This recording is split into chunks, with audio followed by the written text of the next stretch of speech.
اس کی وجہ یہ کمرشلائز جو فنامنا ہے کہ جتنے چینل ہیں بنیادی طور پر وہ مارکیٹنگ کی بیس پہ ہیں، کیونکہ انہوں نے انویسٹمنٹ کی ہوئی ہے، اب ان کو اپنا سرمایہ واپس لینا ہے، تو اس وجہ سے وہ ایک خاص قسم کا کنٹینٹ وہ چلاتے ہیں، اور جو اس کے لیے ایک ٹارگٹ آڈینس ہے ان کے پاس جو لوور مڈل کلاس کی خواتین ہیں، تو اس کو انہوں نے ان کے خوابوں کو، ان کی خواہشوں کو پورٹری کیا ہوا۔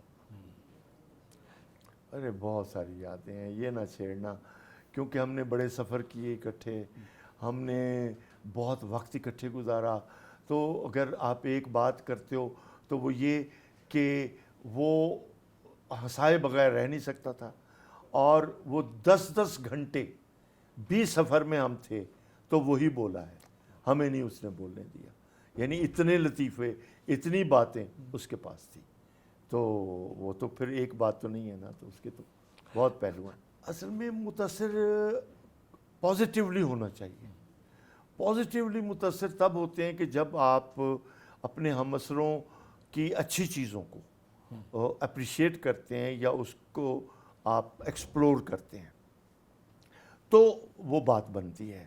خالی اپریشیٹ کر دینا یا اس کی تعریف کر دینا یہ کوئی اچھا پہلو نہیں ہے، بلکہ آپ اس کا پورا انالیسس کریں، آپ اس کے کام کو جانچیں اور اچھا مشورہ دیں اور اچھے مشیر بنیں۔ یہ ہوتا ہے کنٹمپریری رائٹرز کا ایک دوسرے کے ساتھ ریلیشن شپ، یہ ہونا چاہیے۔ وہ ابھی ممکن نہیں ہے جب تک تمام یونیورسٹیز میں فلم کے ڈپارٹمنٹ نہ ہوں، جب تک باہر سے فلم پڑھانے والے دو چار نہ آئیں، وہ ہماری نئی نسل کو پڑھائیں۔ ہم تو ہیں ہی، ہم تو پڑھا ہی رہے ہیں، لیکن ماڈرن ٹیکنیکس اور ماڈرن علم جو ہے، آخر ایران نے سیکھا ہی ہے نا، تو ایران نے بھی تو کسی سے سیکھا ہے، تو جب تک ہم سیکھیں گے نہیں، ہم پڑھیں گے نہیں، ہم اچھی فلم نہیں بنا سکتے۔ وہی تو کردار ادا کر سکتے ہیں، اور تو کسی نے نہیں کرنا۔ کسی نے واعظ یا بھاشن سے تو نہیں ٹھیک کرنا دنیا کو شاعروں نے ٹھیک کرنا ہے، مصوروں نے ٹھیک کرنا ہے، موسیقاروں نے ٹھیک کرنا ہے۔ دنیا میں جتنی ایک حساسیت پیدا ہوئی ہے وہ سب انہی کی وجہ سے ہوئی ہے۔ فنون لطیفہ اور علم کی روایت جس معاشرے سے ہٹ جائے گی وہ درندگی کا معاشرہ ہوگا، وہ جنگل کا معاشرہ ہوگا۔ تو اس میں تو کوئی کلام ہی نہیں ہے کہ فنون لطیفہ ہی وہ ہے جو آپ کی تربیت میں بنیادی کردار ادا کرے۔ ہونی چاہیے، کیونکہ سیاسی رویے ادیب کو متاثر کرتے ہیں، انفلوئنس کرتے ہیں۔ ایک بیڈ گورننس ایک ادیب کو مضطرب کرتی ہے، ایک ادیب کی ایستھیٹک کو متاثر کرتی ہے۔ بدصورتی جو ہے ادیب کو قبول نہیں ہے، تو جس معاشرے میں یہ چیزیں ہوں گی ادیب ریزسٹ کرے گا۔ تو اس لیے وہ تو بنیادی چیز ہے کہ آپ کی سیاست آپ کو متاثر کرتی ہے اور آپ ریزسٹ کرتے ہیں۔ پھر اصل میں یہ جو اردو کے حوالے سے کام ہے، ایک تو دیکھو بھارت کتنا بڑا ملک ہے، دیکھو اس سے اس طرح موازنہ نہیں بنتا۔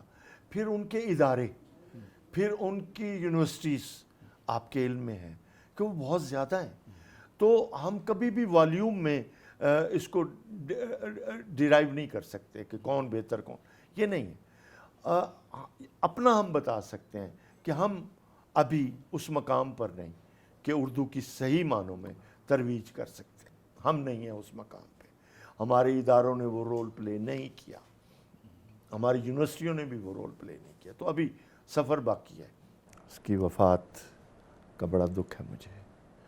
20 سال اکٹھے ہم نے گورنمنٹ کالج میں پڑھایا ہے، اور ساتھ کمرہ تھا ہمارا، اور اکثر میں چائے ان کی طرف جا کے پیتا تھا۔ انہوں نے فیض صاحب کو جس طریقے سے پڑھا یا جس طریقے سے سمجھا، اور جو میری دوستی ان کے ساتھ رہی اور دن رات کی دوستی رہی، تو وہ تو جب سے وہ بستر پہ تھے تو میں جب بھی جاتا تھا صرف میں اس کو ہاتھ لگاتا تھا، وہ رونے لگتے تھے۔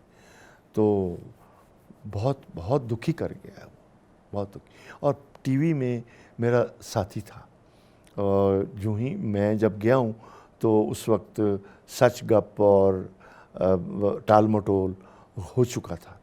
تو پھر ہماری دوستی گورنمنٹ کالج کی وجہ سے بھی تھی, فیض صاحب کی وجہ سے بھی تھی. تو میں اس کو آج یاد کر رہا ہوں کہ وہ کیا سرمایہ تھا جو ہمارے ہاتھ سے چلا گیا.